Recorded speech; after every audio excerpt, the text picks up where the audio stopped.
গোপালগঞ্জে এখনো মুজিববাদীদের আস্তানা ঘেরে রয়েছে। আমাদের মধ্যে রাজনৈতিক মতপার্থক্য থাকতে পারে, কিন্তু এই মুজিববাদের প্রশ্নে, এই স্বৈরাচারের প্রশ্নে অভ্যুত্থানের সকল শক্তিকে ঐক্যবদ্ধ থাকতে হবে। এই মুজিববাদের কোমর ভেঙে দিতে হবে। ৭২-এর মুজিববাদী সংবিধানকে এক পাশে রেখে কোনদিন এই বাংলাদেশপন্থী বাংলাদেশ সম্ভব নয়। এই বাংলাদেশে খুনি হাসিনার বিচার হতেই হবে। ২০২৪ সালের ছাত্র জনতার অভ্যুত্থান পরবর্তী এই নতুন বাংলাদেশে বাংলাদেশ জামায়াত ইসলামী কর্তৃক আয়োজিত আজকের এই জাতীয় সমাবেশে বাংলাদেশের ছাত্র জনতা, আমার অভ্যুত্থানের সহযোদ্ধা, জাতীয় নেতৃবৃন্দ সকলকে জাতীয় নাগরিক পার্টি এনসিপির পক্ষ থেকে সশ্রদ্ধ সালাম। আসসালামু আলাইকুম ওয়া রাহমাতুল্লাহ। সংগ্রামী সহযোদ্ধারা, অভ্যুত্থানের ১ জুলাই পেরিয়ে আমরা আরেক জুলাই এসে উপস্থিত হয়েছি, কিন্তু বাংলাদেশ থেকে মুজিববাদীদের ষড়যন্ত্র এখনো শেষ হয়নি। গোপালগঞ্জে এখনো মুজিববাদীদের আস্তানা ঘেরে রয়েছে। মুজিববাদীরা এখনো বাংলাদেশের বিভিন্ন জায়গায় সক্রিয় রয়েছে। এই মুজিববাদ একটি আদর্শ। শুধু আইনিভাবে এই মুজিববাদের মোকাবেলা করা যাবে না, আমাদেরকে অর্থনৈতিকভাবে, রাজনৈতিকভাবে, সাংস্কৃতিকভাবে এই মুজিববাদের কোমর ভেঙে দিতে হবে। আমাদের মধ্যে রাজনৈতিক মতপার্থক্য থাকতে পারে, কিন্তু এই মুজিববাদের প্রশ্নে, এই স্বৈরাচারের প্রশ্নে অভ্যুত্থানের সকল শক্তিকে ঐক্যবদ্ধ থাকতে হবে।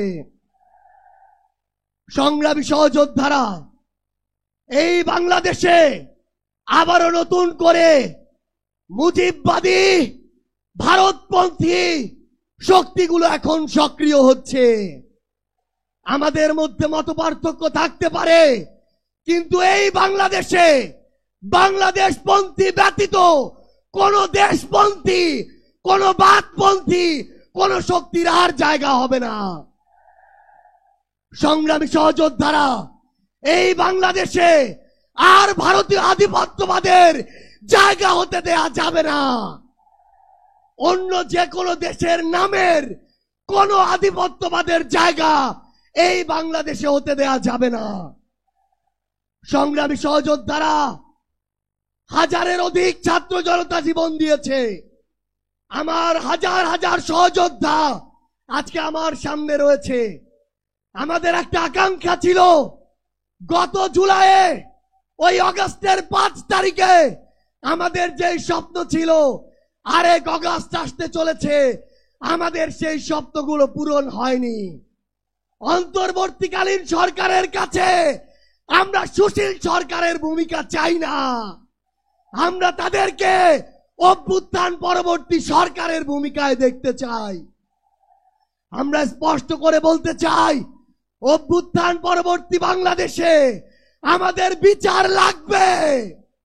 এই বাংলাদেশে খুনি হাসিনার বিচার হতেই হবে। খুনি হাসিনার বিচারের রায় হতেই হবে। খুনি হাসিনার বিচারের রায়ের কার্যকর আমরা দেখতে চাই।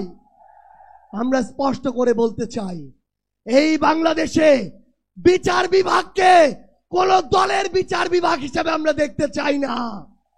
আইন শৃঙ্খলা রক্ষাকারী বাহিনীকে ক্ষমতার তোষামত করা বাহিনী হিসাবে আমরা দেখতে চাই না। আমরা স্পষ্ট করে আপনাদেরকে বলি, ৭২-এর মুজিববাদী সংবিধানকে এক পাশে রেখে কোনদিন এই বাংলাদেশপন্থী বাংলাদেশ সম্ভব নয়। আমাদের নতুন সংবিধান লাগবে, আমাদের গণপরিষদ নির্বাচন লাগবে। আমাদের নারীদের অধিকার আমাদের নিশ্চিত করতে হবে। আমাদের সংখ্যালঘু ভাই বোনদের অধিকার আমাদের নিশ্চিত করতে হবে।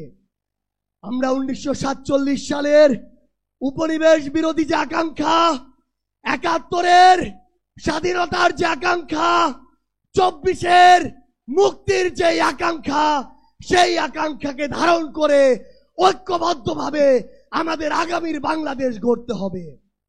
আমরা স্পষ্ট করে সর্বশেষ একটি কথা বলে যাই, ফ্যাসিস্ট বিরোধী 24-এর শক্তি আমাদের ঐক্যবদ্ধ থাকতে হবে। তবে ঐক্যবদ্ধ মানে এই নয় যে আমরা কারো অন্ধভাবে দালালি করব। কেউ যদি চাঁদাবাজি করে আমরা সেটা মুখের উপরে বলবো, কেউ যদি সিন্ডিকেট চালায় আমরা সেটাও বলবো, কেউ যদি দখলদারিত্ব করে আমরা সেটাও বলবো। তবে আওয়ামী লীগের প্রশ্নে আমরা ঐক্যবদ্ধভাবে আমাদের লড়াই চালিয়ে যাব। সংগ্রামী সহযোদ্ধারা, রাজনীতিতে প্রতিদ্বন্দ্বিতা থাকবে, প্রতিযোগিতা থাকবে, কিন্তু রাজনীতির যে সৌন্দর্য, এই সৌন্দর্য যেন আমরা ধারণ করি, তাহলেই আগামীর বাংলাদেশ সামনের দিকে এগিয়ে যাবে। রাজনৈতিক প্রতিদ্বন্দ্বিতা যেন ব্যক্তি আক্রমণে কোনোদিন রূপ না নেয়। ইনশাআল্লাহ ফ্যাসিস্ট বিরোধী 24-এর শক্তি ঐক্যবদ্ধভাবে আমরা আগামীর বাংলাদেশ গড়ে তুলব। আপনাদের সাথে আমাদের আবারও দেখা হবে লড়াইয়ের রাজপথে অথবা বিজয়ে। ইনকিলাব জিন্দাবাদ। সংগ্রামী ভাই এবং বন্ধুগণ, আজকের ঐতিহাসিক জাতীয় সমাবেশে এখন বক্তব্য রাখবেন 2024 জুলাই আগস্ট গণ অভ্যুত্থানের ছাত্র জনতার আন্দোলনের অন্যতম রূপকার, ছাত্রদের প্রিয় ঠিকানা মেধাবী সংগঠন বাংলাদেশ ইসলামী ছাত্র শিবিরের সংগ্রামী কেন্দ্রীয় সভাপতি